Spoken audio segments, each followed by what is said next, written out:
बात करते हैं मॉड्यूल नंबर 3 की इंडिजीनियस पोल्ट्री फार्मिंग। स्वदेशी जो पोल्ट्री है उसकी फॉर्म के ऊपर नबार्ड्स का ये वाला नॉर्म्स है और इसके ऊपर हम बात करेंगे। ठीक है, कुछ इंडिया में डेवलप की गई इंडिजीनियस पोल्ट्री जो वैरायटीज़ हैं जो फेमस हैं। इंडिजीनियस की बात हो रही है, स्वदेशी जो इंडियन है। ठीक है, यहाँ पे वन राजा, गिरी रानी, देखिए गिरी राजा, गिरी रानी, ठीक है, कृष्णा जे, वाना राजा, ठीक है, वाना राजा, गिरी राजा, गिरी रानी और कृष्णा जे। मेरे ख्याल से एक ही याद करना टफ होगा और वो कृष्णा जे। ठीक है, इसे भी याद कर लीजिएगा। ये चार हैं। तो ये जो डेवलप की गई, ये डेवलप की गई जो कि इंडियन गवर्नमेंट के द्वारा कंट्रोल किया जाता है, हमारे डिपार्टमेंट ऑफ द्वारा। करंटली 4 जगह पे ये लोकेटेड है, चंडीगढ़, भुवनेश्वर, मुंबई एंड बेंगलुरु। ठीक है, तो ये क्या करता है कि जो इंडिजीनियस जो बैकयार्ड पोल्ट्री है उनको इम्प्रूव करते हैं और उनके ऊपर वर्क करता है।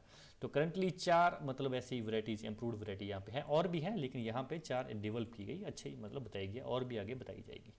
तो बैकयार्ड ये पोल्ट्री है, यार्ड जो घर के अगर जो पिछली साइड जो जगह है या आगे कोई भी यार्ड है आपके होम के पास, तो बैकयार्ड ये पोल्ट्री सिस्टम है इंडिया में, वो 30 से 35% एग प्रोड्यूस करती है। 30 से 35% एग प्रोड्यूस करती है अकॉर्डिंग टू नाबार्ड। ठीक है, ये याद रखिएगा। चलिए, तो ये जो कुछ और वैरायटीज, कलिंगा ब्राउन, कावेरी आ गई, छाबोरो आ गया, छन आ गया, ये जो वैरायटीज ये जो है ये लो इनपुट टेक्नोलॉजी बर्ड के द्वारा मतलब डेवलप की गई है। यही जो ऑर्गेनाइजेशन है, सेंट्रल पोल्ट्री डेवलपमेंट ऑर्गेनाइजेशन, इसी के द्वारा। पर ये वाली जो डेवलप की गई ये लो इनपुट टेक्नोलॉजी, ठीक है, इसमें जो इनपुट जो टेक्नोलॉजी है मतलब लो लगी है। ठीक है, तो ये वाली लो इनपुट टेक्नोलॉजी बर्ड इनको कंसीडर किया जाता है। ठीक है, और जो नेशनल लाइव स्टॉक मिशन, ठीक है, ये जो चलाया गया, इसके अंदर एक चीज़ चलाई गई कि बैकयार्ड जो पोल्ट्री है उसको बढ़ावा देने के लिए, उसको बर्ड सुटेबल करने के लिए इन्होंने क्या किया कि बर्ड जो होंगे उनको पहले मदर यूनिट में रखा जाएगा, कि सीधा उन्हें डिस्ट्रीब्यूट नहीं किया जाएगा फार्मर को। तो इन्होंने क्या किया कि ये वाले मिशन के तहत क्या किया कि मदर यूनिट बनाई गई। जैसे ये यूनिट बना दी गई, इसमें 4 वीक तक बर्ड रखे जाएंगे, अप टू 4 वीक, याद रखिएगा, इंपॉर्टेंट डाटा है। अप टू 4 वीक तक मदर यूनिट में रखे जाएंगे। उसके बाद ये मिशन के तहत बीपीएल, बिलो पॉवर्टी लाइन, जो बेनिफिशियरी होंगे उनको बांट दिए जाएंगे, डिस्ट्रीब्यूट कर दिए जाएंगे, ताकि आप जो है ये पोल्ट्री को ग्रो करो, आप इसका देख रेख करो और इसका प्रोडक्शन करो, एग प्रोडक्शन करो, मीट प्रोडक्शन करो, कुछ भी करो, लेकिन आपका इकोनॉमिकली यहाँ पे बेनिफिट होगा। बीपीएल फार्मर जो होंगे, बेनिफिशियरी होंगे, उनको बांटा जाएगा। 2 बैचेज एट लीस्ट होने चाहिए। रूरल बैकयार्ड पोल्ट्री डेवलपमेंट, ठीक है, ये इसे बोला जाता है under the rural backyard poultry development. 2 batches उसमें होने चाहिए। मेरे ख्याल से समझ में आ गया होगा कि मदर यूनिट बनाई जाएंगी ये मिशन के तहत, और ये मिशन के तहत 4 वीक तक की वहां पे अच्छे से की जा सके। 4 वीक के बाद वो डिस्ट्रीब्यूट कर दी जाएगी बीपीएल कैटेगरी को, उसके बाद वो ग्रो करेंगे पीपल। ठीक है, चलिए आगे मैनेजमेंट में कुछ बताया है कि जो बर्ड का स्क्वायर फीट जो होना चाहिए एरिया, वो 1 स्क्वायर फीट होना चाहिए। अब यहाँ पे कुछ भी कंडीशन नहीं है, वो लेयर है, ब्रोलर है क्या नहीं, सिंपल बर्ड का बोला है कि चिकन बर्ड। ठीक है, अब यही क्वेश्चन पूछा गया था 2017-18 में। ठीक है, तो अगर कोई भी कंडीशन नहीं लगी और वहाँ पे पूछा है अकॉर्डिंग टू नबार्ड, ठीक है, और अगर नबार्ड का भी नहीं बोला, सिंपल पूछा है, बर्ड लिखा है, क्योंकि कई बार ये भी होता है कि वो आपको नबार्ड ना भी लिखे, कुछ क्वेश्चन में हो सकता है कि आपको सीधा पूछे। ठीक है, तो वहाँ पे आपको सिंपल अपना दिमाग लगाना पड़ेगा कि यहाँ पे बर्ड का पूछा है, यहाँ पे ना तो ब्रोलर की कंडीशन है, ना लेयर की कंडीशन है, और ना ही कुछ जैसे ब्रीडेबल पर्पज़ के लिए कुछ ऐसी कंडीशन है। तो यहाँ पे सिंपल बर्ड है तो यहाँ पे 1 स्क्वायर फीट। ठीक है, और बाकी का जो ब्रूडिंग जो इसमें है, जो हीटिंग सोर्स उसमें यूज़ करते हैं जैसे इलेक्ट्रिक बल्ब, ये सब पता ही होगा आपको, बुखारी वगैरह। ठीक है, और लीटर सिस्टम जो नीचे पेडिस्ट्रा और उसके फ्लोर के ऊपर हम जो स्प्रेड करेंगे वो 1 से 2 इंच का कवर होना चाहिए, उसका जो नीचे वाला फ्लोर है। तो ये सब तो कवर हम कर ही चुके हैं। यहाँ पे एक चीज़ ये थी, और ये इसीलिए मैं यहाँ पे एक्सप्लेन किया कि यहाँ पे कोई भी कंडीशन नहीं है, सिंपल बर्ड आपको बोला जाए तो 1 स्क्वायर फीट, क्योंकि यहाँ पे IBPS काफ़ी सोर्स फॉलो करता है। ठीक है, उसमें से ये वाला सोर्स एक है, तो ये डिपेंड करता है कि उसने क्वेश्चन बनाते वक्त कौन सा सोर्स फॉलो किया। ठीक है, तो आप सभी तरफ से तैयार रहने चाहिए। जो मार्जिनल मनी है वो 10 से 20% हो गया, जो नॉर्मल रहता है। इंटरेस्ट रेट वही 12% हो गया। ठीक है। रीपेमेंट पीरियड देखिए 5 ईयर विदाउट मोरेटेरियम। मोरेटेरियम क्या होता है कि इसके अलावा और कोई छूट नहीं देंगे, कि 5 साल के अंदर अंदर आपको पे करना पड़ेगा। ऐसा नहीं है कि 5 साल के अंदर आप पे ना करो और हम आपको बोलें कि जी चलो 1 साल का ग्रास पीरियड या मोरेटेरियम ले लो, कि 1 साल और आपको दे देते हैं जिसमें हम आपको इंटरेस्ट नहीं लगाएंगे, तो आप उसमें पे कर दो। ठीक है, तो ऐसा नहीं है, यहाँ पे ये है कि विदाउट मोरेटेरियम है, कोई भी एक्सटेंशन नहीं मिलेगी, 5 साल के अंदर ही पे करना पड़ेगा। ठीक है, यहाँ पे एक 100 इम्प्रूवड इंडिजीनियस ब्रॉयलर आ गया यहाँ पे। ठीक है, ब्रॉयलर बर्ड का एक एग्जांपल लिया गया, मॉडल प्रोजेक्ट लिया गया कि 100 हम बर्ड ले रहे हैं, ध्यान दीजिएगा कि 100 हम इम्प्रूवड ब्रॉयलर बर्ड ले रहे हैं यहाँ पे। और यहाँ पे जो बैच सिस्टम फॉलो होगा वो ऑल इन ऑल आउट, मतलब एक बार में ही कल्टीवेशन जो फार्मिंग है शुरू होगी और एक बार में ही हार्वेस्ट कर लिया जाएगा सभी का एक ही बैच में। ठीक है, all in all out batch यहाँ पे सिस्टम चलेगा। तो यहाँ पे सिंपल है कि कंस्ट्रक्शन ऑफ शेड जो है वो 100 स्क्वायर फीट का होना चाहिए। सिंपल सा लॉजिक है, अगर एक बर्ड को 1 स्क्वायर फीट एरिया चाहिए तो एग्ज़ाम में अगर हम आपको या एग्जामिनर आपको ये भी पूछ ले कि 100 इम्प्रूवड इंडिजीनियस ब्रॉयलर को कितना कंस्ट्रक्शन ऑफ शेड चाहिए, तो सिंपल है कि 100 स्क्वायर फीट। ठीक है, नंबर ऑफ बर्ड पर बैच कितने होंगे 100, ये भी तय है, ये तो लिखा ही है। ठीक है, इसको लेकर तो हम चल रहे हैं। ठीक है, डे ओल्ड जो चिक है वो रियर किए जाएंगे 55 to 60 डेज। ठीक है, under the deep litre system. तो ये तो ब्रॉयलर का एक पीरियड ही है कि वो लगभग 50 से लेके 60 दिन तक, मतलब उसे हम 6 से लेके 8 वीक तक, ठीक है, हम उसे रखते हैं। यहाँ पे एवरेज है। द बर्ड क्या करेगा 1 kg हो जाएगा। ठीक है, 60 दिन के अंदर अंदर 1 kg से ज़्यादा भी हो जाता है, लेकिन नबार्ड इकोनॉमिकली उसे 1 kg ही कंसीडर करता है, क्योंकि नबार्ड वहाँ पे लोन करनी होती है और जहाँ पे फाइनेंसिंग करनी होती है वहाँ पे अलग ही पैरामीटर्स होते हैं। ठीक है, और यहाँ पे जो ये चीज़ तो मेरे ख्याल से रिपीट हो गई। चलिए आगे चलते हैं। आगे जो इसकी मोर्टेलिटी है, कितने बर्ड की डेथ हो जाएगी, 8 से 10% माना जाता है, नबार्ड मानती है कि उतने 8 से 10% बर्ड की डेथ हो जाएगी। फीड कंजप्शन यहाँ पे माना जाएगा कि 1 kg में बर्ड कितना करेगा, वो 2.5 kg। ठीक है, कॉस्ट ऑफ द डे देखा जाए ओल्ड चिक, कि डे ओल्ड चिक है उसकी कॉस्ट कितनी मतलब होगी। ठीक है, तो वहाँ होगी 25 रुपये। तो ये 25 रुपये और ये सब करने की ज़रूरत नहीं है। ठीक है, एक्सपेंडिचर होता है वैक्सीन या ये मेडिसिन के 15 रुपये, ये भी करने की जरूरत नहीं है। Average live weight of the bird, हाँ यहाँ पे एवरेज वो 1 kg आपको पता ही है कि 100 ले रहे हैं, 100 वही है। ठीक है, तो रेट ऑफ इंटरेस्ट वही है। तो आगे चलते हैं। ठीक है, तो इसमें यही चीज़ थी और इसमें वही चीज़ है कि जो मैंने पहले आपको बताया कि इसमें कुछ चीज़ें होती हैं और कुछ छोड़नी होती हैं। सारा पराठा मारोगे आपके याद नहीं रहने वाला। ठीक है, तो पोल्ट्री लेयर फार्मिंग प्रोजेक्ट आगे लेयर के ऊपर आता है। पहले ब्रोलर का देखा था, अभी आ रहा हमारा लेयर के ऊपर। तो लेयर में क्या है कि India 3rd largest egg producer है। ठीक है, ये नबार्ड ने दिया, रिसेंटली चेंज हुआ तो आपको करंट में मिलेगा। ठीक है, यहाँ पे नबार्ड ने दिया, नबार्ड के जो नॉर्म्स हैं वो 2014-15 में अपडेट किए गए थे, तो अभी तक नबार्ड ने इसे अपडेट दोबारा नहीं किया है। सो जो दिया है एज इट एज हम लेके आए हैं, जो करंट वाला है वो करंट में मिलेगा। ठीक है, एनुअल ग्रोथ जो रेट है वो एग प्रोडक्शन की अप्रॉक्सीमेशन 6% है, ये तो वही रहने वाली है और वही चल रही है। ठीक है, और जो करंट स्ट्रेंथ की अगर बात की जाए कि इंडिया में लेयर की अगर एस्टिमेशन देखा जाए तो वो 230 मिलियन है।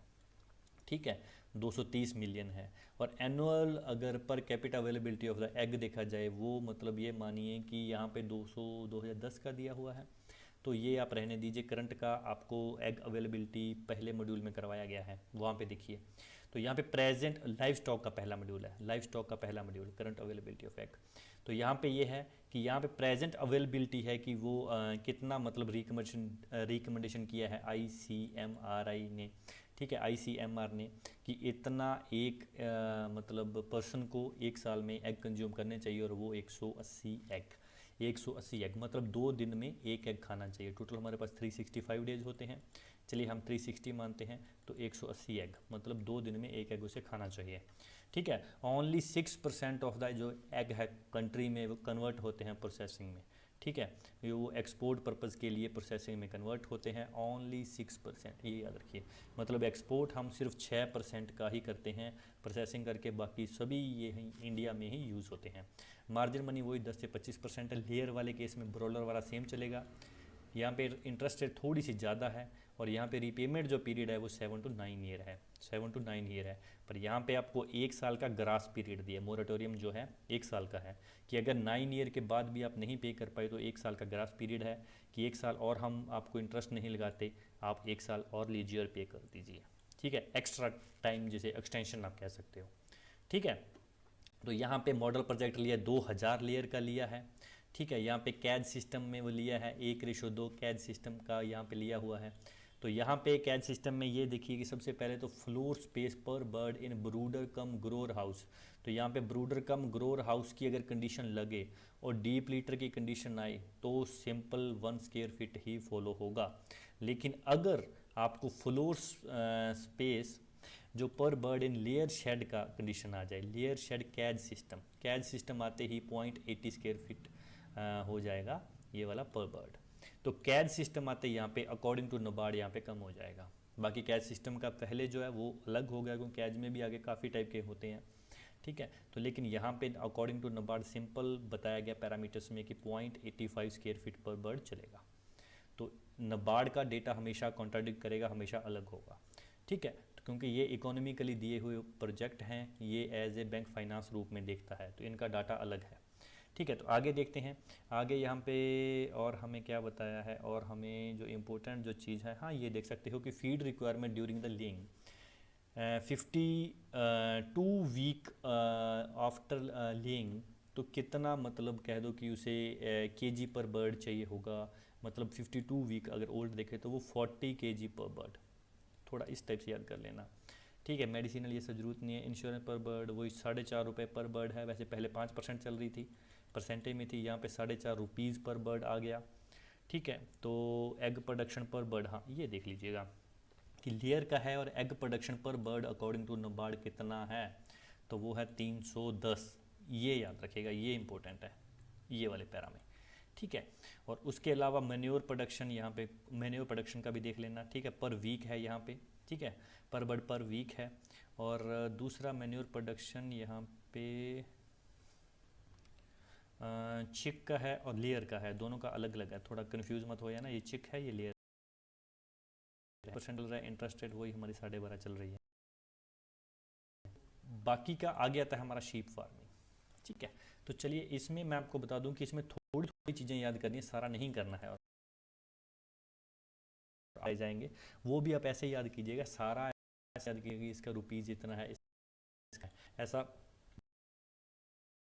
ठीक है, क्वेश्चन होता है कुछ इंपॉर्टेंस देख के ही उसमें से कुछ एक आधा पिक किया जाता है। ठीक है, तो शीप में क्या है कि अगर शीप का देखें तो एक्सपोर्ट में देखें तो शीप का जो शेयर है टोटल एक्सपोर्ट में वो है 8%। 8% जो शीप के मीट का शेयर है टोटल एक्सपोर्ट में। ठीक है, टोटल एग्रीकल्चर के एक्सपोर्ट में। मार्जिन मनी वही 10 से 25 है। इंटरेस्ट रेट यहाँ पे 12% है, वही चल रही है। रीपेमेंट पीरियड 6 से 8 जो नॉर्मल चल रहा है। ठीक है, 6 से 8 यहाँ पे चल रहा है। ये वाला जो शीप का रीपेमेंट पीरियड है, ये नबार्ड का 17-18 का एग्जाम में पूछा गया था रीपेमेंट पीरियड। 2 रीपेमेंट पीरियड लगातार पूछे गए थे, एक शीप का था और एक और का पूछा गया था। ठीक है, तो आगे आता है कि प्रोजेक्ट सिविल स्ट्रक्चर, कि जब कोई प्रोजेक्ट बनेगा, स्ट्रक्चर बनेगी, तो उसका स्पेस रिक्वायरमेंट है 10 स्क्वायर फीट है ईवी के लिए, 20 है राम के लिए। आपने गॉट वाला पढ़ा होगा तो मेरे ख्याल से ये मिलता जुलता होगा उससे।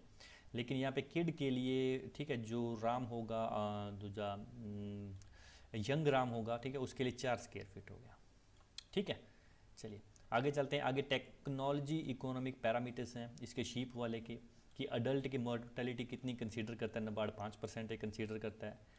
लैम्ब की मोर्टेलिटी करता है 15% है, इससे 3 टाइम ज़्यादा। ठीक है, कलिंग रेट अगर देखते हैं कितने परसेंट है, वो 20%, पहले भी हमने देखा गॉट वाले में भी 20% ही था। इंश्योरेंस इसमें थोड़ी सी कम है, परसेंटेज में 4.5% है। रेट ऑफ इंटरेस्ट देखें वो 12% चल रहा है।